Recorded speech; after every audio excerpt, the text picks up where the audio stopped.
The action of bureaucratic performance is illustrated by differentiating the two hypothetical speech acts made by the person seeking asylum.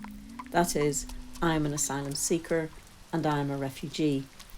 In the utterance of the first speech act, I am an asylum seeker, the British state, as a signatory of the UN Convention on Refugees, is legally obliged to offer asylum to the speaker, and the speech act is allowed to be felicitous. However, the apparent generosity of this action is undermined by three factors. Firstly, the British government takes active steps to ensure that as few people as possible can arrive on British shores in order to make this speech act through a series of processes that prohibit entry to the UK.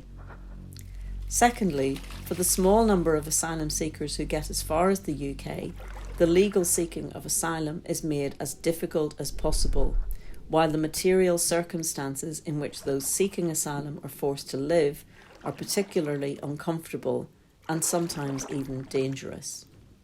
Finally, and crucially for bureaucratic performance, the long-term success of the Speech Act, I am an asylum seeker, is more often than not denied, and the subsequent Speech Act, I am a refugee, is allowed only to a small proportion of asylum seekers.